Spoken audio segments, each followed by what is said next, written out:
Hello.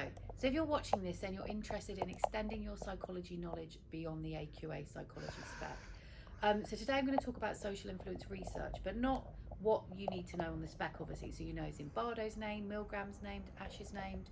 But what I'm going to talk to you about is the background to that research, where it came from, because psychology doesn't happen in a vacuum, and psychology experiments, they don't work in a vacuum either. That actually, in order to be able to understand them, you need to know about the historical background, where they carried out in, who did the research, what the researchers' motives were, all these types of things which you just don't have time to really look at because you've got so much to cover. So this one's just going to have a little look at that now. Now remember, none of this you need to know for the exam, yeah? It's just kind of giving you the background. Right, so did you know, for instance, talking about things being in a vacuum, that Stanley Milgram and Philip Zimbardo went to school together? So they both went to James Monroe High School in the Bronx in New York, where Milgram reported that Zimbardo was the most popular boy in the class, and Philip Zimbardo reported that Milgram was the smartest boy in the class, which is interesting. But it also shows you about this vacuum we're talking about. So these are the two most prominent sort of researchers in social psychology that are named on your spec, yeah, that still now are being studied. But yeah, they weren't just from the same country, they went to the same school and grew up in the same area of one city.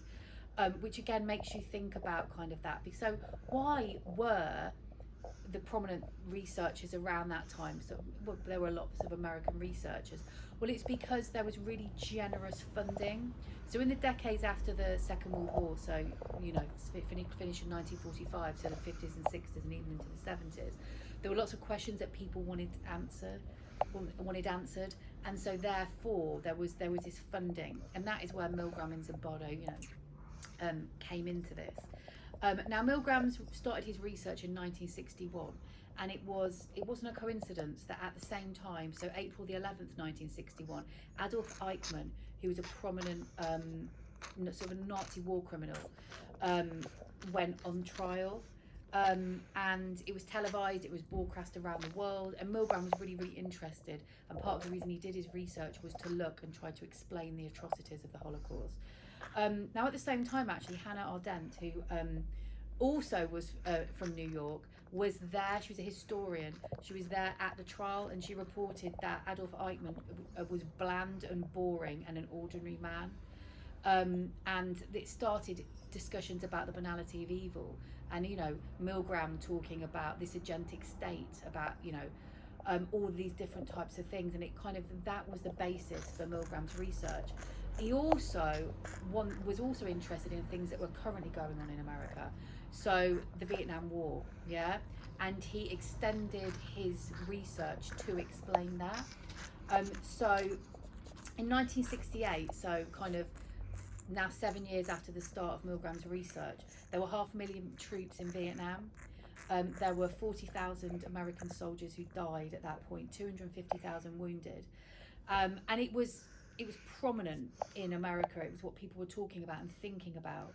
And also at the time there was a massacre of an entire village by American soldiers, which you'll know about from your studies, the My Lai massacre. And actually Milgram devoted big chapters of his book where he quoted kind of interviews from these soldiers to try and use his situationalist kind of explanation of obedience and social influence in order to explain why these soldiers did what they did. Now Zimbardo, what about Zimbardo? Now Zimbardo didn't look at obedience. Do you remember what he was looking at? Yeah, conformity to social roles, and he was obviously looking at prisons. Now this also wasn't something that he was just looking at in a bubble, in a vacuum kind of thing. That it was because in the 70s, there was a film called Cool Hand Luke, actually, sort of, that which if you ever watch it, it's about the brutalization of prisoners in America during those times. And actually the psychologists who did that research into prisons really hoped that the research would lead to more mundane prison and more humane situations in prisons. And that really that was the reason why they were doing it. And actually, just to give you a bit of kind of historical context as well, the day that Milgram stopped his research, do you remember how many days he stopped it? After 6 days. That same day, a prisoner who was also a prison activist called George Jackson was killed in custody in San Quentin prison. And in the San Francisco Bay Area where Stanford University was. And the news sparked an uprising in Attica prison in New York, where there was a prison riot. And it was really prominent in the news and in the media. And it sort of, the Rockefeller, who was then the governor of New York, basically approved the attack by prison guards and police using lethal force. And the result was that 43 people died. 10 of them were guards and 33 were prisoners. And in the news, actually, it was reported that it was that the medical reports appeared to be false, actually, saying that the 9 guards who'd been killed were killed by the prisoners. But actually, later on, they found out that actually they were killed by bullets from the prisoners and the police. Not prisoners, sorry. They were killed from bullets from the prison officers and the police.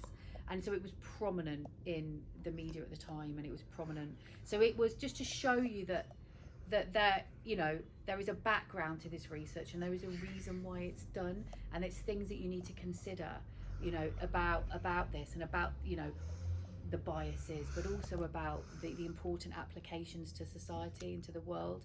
And actually, just ending on just an interesting thing that I learned when I was doing some studying, which was there's an idea that actually Zimbardo didn't come up, maybe he didn't come up with this idea for the prison situation, the Stanford prison experiment himself.